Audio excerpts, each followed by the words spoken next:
How are you guys? I'm Mark Weeks. Our law firm is Weeks Fielding Urban. We have 5 offices. We're in Somerville, North Charleston, Goose Creek, Mount Pleasant, and West Ashley and Charleston. We do nothing but real estate. Short sales, guys, we've been doing them for about 4.5 years now. We stumbled onto our first one by accident, and the rest is history.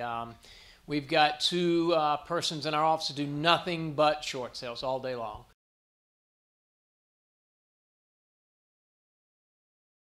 Terms would be, let's just say that you've got 1 mortgage on the property and you owe $200 on it. And you get the property's only worth $150. You get an offer for $150. After real estate commissions, costs and all, the bank nets $130. There's a $70,000 shortfall.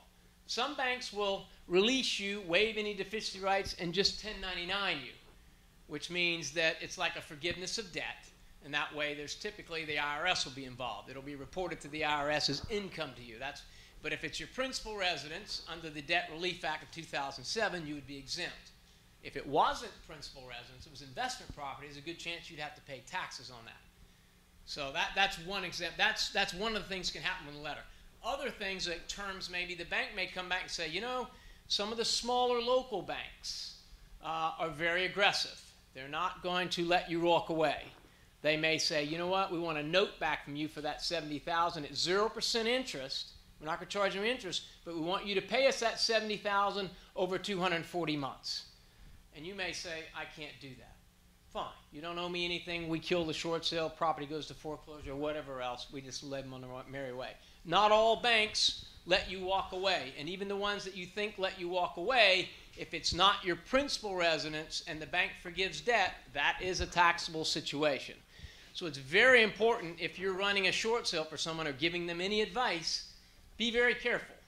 You know, I'm very careful what I tell people. When they ask me, wait, I said, check with your accountant or CPA. I'm not your accountant or CPA. I don't know your tax situation. Check with the bankruptcy attorney before you sign anything. I don't want you giving up any of your rights in bankruptcy law. I don't want you to do anything that may jeopardize your bankruptcy. So when I get these letters back, I said, listen, if you're not okay with it, you don't owe me anything, but check with your accountant or CPA and see if you're okay with it. Because we'll get them approved typically. It's just sometimes the terms are not what the clients want.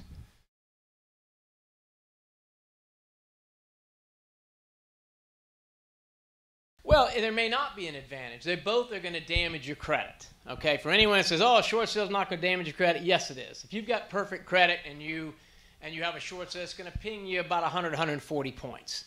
It is going to affect you. Typically, in the long run, it's not as bad as a foreclosure. But the good thing about a short sale is typically most banks will work with you.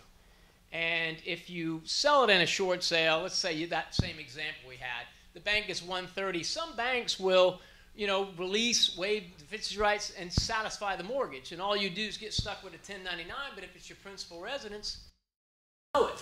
Now, granted, it reports it to the credit bureau as paid in full for less than full amount. It does ping your credit, but that person, all in all, has gotten a big thing off their chest and off their back. The foreclosure doesn't wipe out all the lien holders and things. A lot of times we'll work all the lien holders out, but a foreclosure, when the first mortgage holder forecloses and there's a second and a third and maybe a couple of liens and judgments, they don't go away. They just lose their position on the property. So those liens are still out there, and those lien holders can still come see you. Some people think, oh, my second got wiped out in foreclosure. It didn't get wiped out. You still have a note. You're still obligated to them. But it didn't get wiped out. It's still there. They just lost the collateral. So the first mortgage holder forecloses. So, when you say what's the best route, I don't ever let anyone know it's the best route. I think the short sale is a good route typically if you've got someone that you can work with their mortgage companies. Sometimes they're not. The smaller banks, I'm not picking on them. It's just some of the smaller local banks in Charleston, you probably have some around here, are a little more aggressive. Some of them want a confession of judgment. We have some of the smaller banks that if you're shorting them $20,000, $30,000, they want a confession of judgment from you that you owe them the money, and they'll record it.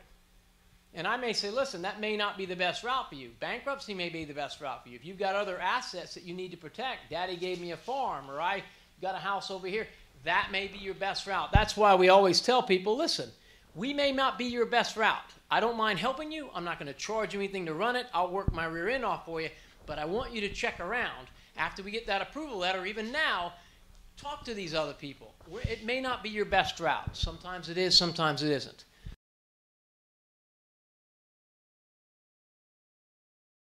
Well, the foreclosure, basically, and the banks typically won't come right out and tell you this, but most banks, if they approve a short sale and you don't go with it and it goes to foreclosure, they won't come out and say it, but I think they can be a little rough on you. The bottom line is just because the bank forecloses, the bank's going to turn it to the REO. An REO means real estate owned. They foreclose it, they take the property back, they turn it over to a real estate agent who takes on REOs. You know some realtors out there that get the REO business. That means real estate owned. The bank took the property back, and now they're listing it.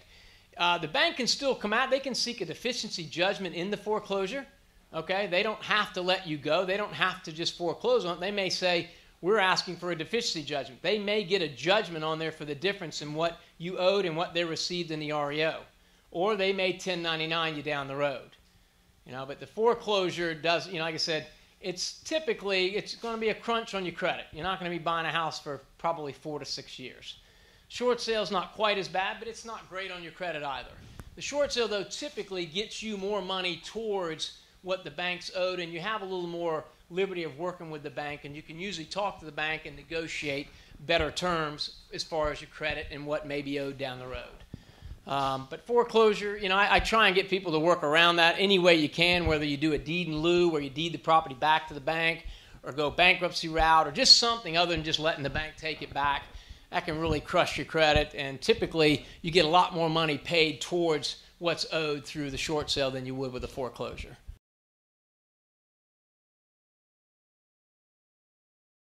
Well, the deed in lieu of foreclosure, not everyone has the opportunity to do that because typically you have to have one mortgage. If there's 2 mortgages and you can't do a deed in lieu. Because the bank's not going to, Bank of America is in the first position. They don't want you to deed it back and there's a second on there. It's not doing them any good. Or if you have liens or judgments, the deed in lieu is not going to work. The deed in lieu typically works when there's one mortgage, you have no liens or judgment, you just can't make the payment, you're upside down, you deed it back to them.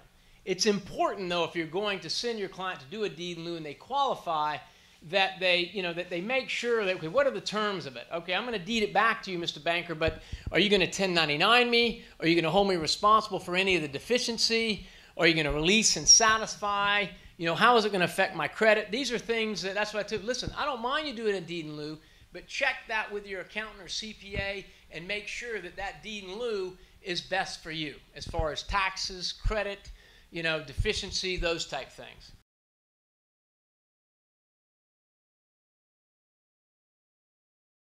Well, a 1099, like I said, anytime, where we run into 1099 in short sales is anytime a bank forgives debt, anytime, let's just take, for example, your friend gives you a second mortgage on a piece of property.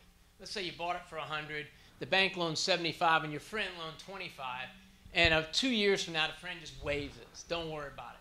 That's a taxable situation. You really have to report that on your tax return. That's a gift. And the bank's the same way. A bank forgives debt. The bank's owed $500,000. We do a short sale, they net $3, and they just waive it. But they've forgiven debt, so that's a 1099 to you. Now, whether you're responsible for that 1099 is based on the Debt Relief Act of 2007. If it's a principal residence under the IRS guidelines, you typically are not responsible for it. You do your due diligence up front. Now, guys, one big thing about short sales that's very important that people forget about. For you to be exempt on this 1099 on the Debt Relief Act, when we're doing short sales, we say, if my principal residence, I'm going to be okay if I get 1099.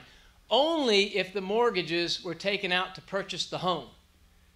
All right, if you got someone that bought their home 5 years ago and they got their mortgage, but they refinanced it and sucked all the equity out, they're going to get 1099 on that. Unless they can prove they put that money back in the house, they're going to get 1099 on that, and they're going to be responsible for it. Unless you can prove it, you're going to be 1099. Call your accountant. There's a chance you've got $200,000 or $300,000 worth of taxable income here from this. Make sure that person, he, she, they say you've got some losses to offset it, or, don't worry about it. We can take care of it. If your accountant tells you that, great, I'm happy for you.